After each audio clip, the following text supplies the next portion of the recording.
protest that ended up with a church taken under siege. They were targeting this church specifically, and this was a lot of people that stormed this church. It's the Black Lives Matter chapter in Minneapolis, which, again, you go back to George Floyd.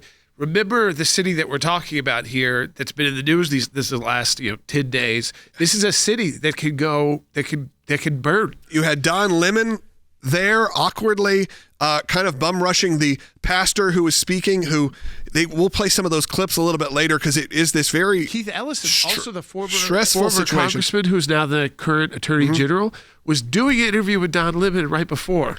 Yeah, I don't know how close they were to that church, but obviously there's laws that protect churches from people like standing outside and banging drums. Even doing that is illegal. This wasn't again, it's Martin Luther King Day. This wasn't what we're called a peaceful protest. No. This was a legitimate overtaking of this church. Basically, everyone left. Looked panicked. Let's actually play a clip. This is Don Lemon, who, former CNN, entered the church, kind of looks like, went up to the pastor who was. It be like he was like the journalist following a protest, but then he became part of the protest. This is at City's church and really tries to question this pastor and the chaos that's happening around him.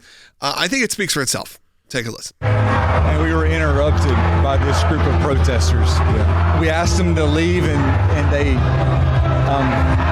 obviously have not left. Yeah. So. What do you think of this? I mean, this is unacceptable. It's shameful. It's shameful to interrupt a public gathering of Christians in worship.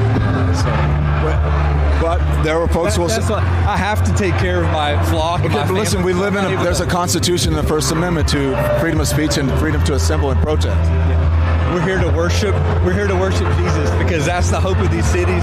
That's the hope of the world is Jesus Christ. I want to be very respectful. Please don't push me, though. We're here to worship Jesus. Yeah. I mean, Don Lemon says, listen. I know what he's talking about. I mean, we have the quote here. He says, listen, we live there's a Constitution and a First Amendment to freedom of speech and freedom to assemble and protest.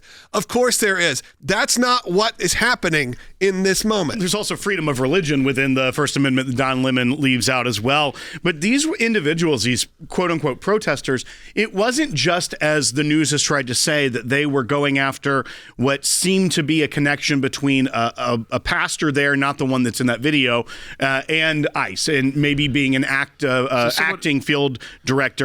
One, it doesn't matter if he is or isn't, because you can't go in and do what these protesters did. But Jordan, they were going in up to individual members of the congregation and attacking them, saying, look at you, you're so comfortable with your latte. Yeah. Look at you, you're so comfortable, you're wearing clothes. Like, what about the people in the street that are unhoused? What about the refugees and the immigrants, and calling them fake Christians and getting in their faces, filming them? And there's individuals that come and said, please just, we don't want to talk to you. Can you please just leave us alone? And they wouldn't. They were agitated. They were getting in the face of the congregants. It's illegal what they did, but it wasn't about some pastor connection at all. They went in there to try and create fear, to terrorize this congregation. Even though I don't love the FACE Act, in the United States of America, it exists. Most states also have laws that would protect a house of worship and private property from this kind of harassing behavior. Does that protect you from people on the street protesting always?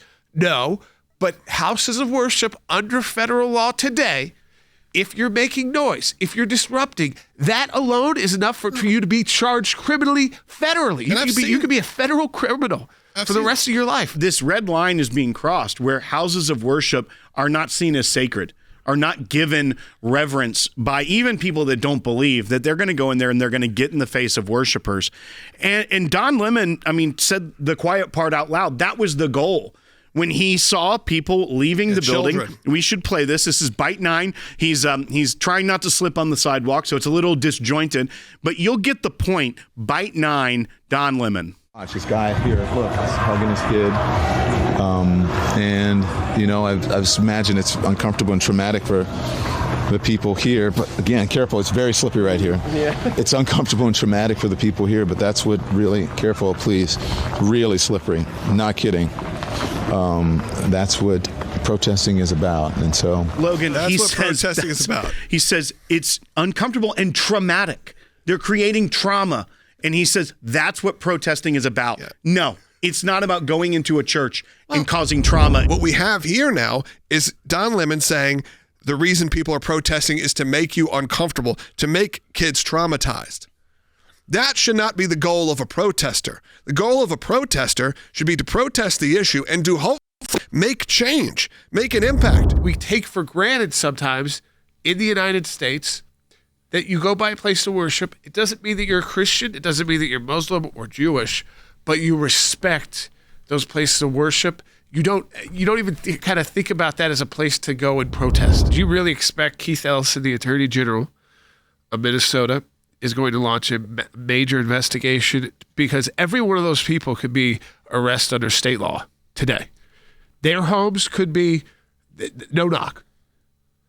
That's the kind of level. Maybe a knock. It's what they did to a man who was protecting his son in front of an abortion clinic in Pennsylvania. Law. The feds, who were already under enough pressure, God forbid you're a federal agent right now in Minneapolis, St. Paul,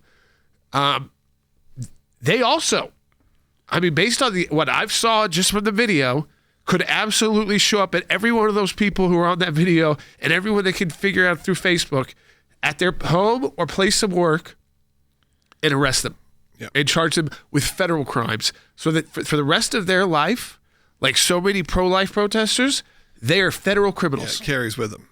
Well, and Keith Ellison, to your point, Jordan, he was interviewed by Don Lemon yesterday. Moments before is what it looked like. And here's the tweet that Keith Ellison put out 19 hours ago. Still nothing about what happened at that church, and said, even when barriers are put in our way, my team and I stay focused on seeking justice and accountability for our communities. Grateful to Don Lemon for being on the ground in Minnesota to help lift up this fight for truth and fairness. That tweet's still sitting there. And no follow-up saying, oh, by the way, I don't condone what else Don Lemon was reporting on that happened, and that was the barging into disruption of the church service and threatening and terrorizing the congregants there. I think what is interesting to point out here is that police were there. Okay, if that was an abortion clinic, those police would have been breaking arms, okay, putting people in the paddy. All 300 would be in a paddy wagon. And they'd probably still be being criminally. Actually, we definitely know they'd still be in jail right now because it's a federal holiday, state holiday. So they'd still be in jail. And at least today. Yeah, were there any arrests? Was there nothing? Not that I've seen. No, and the police were there. So you can't rely right now.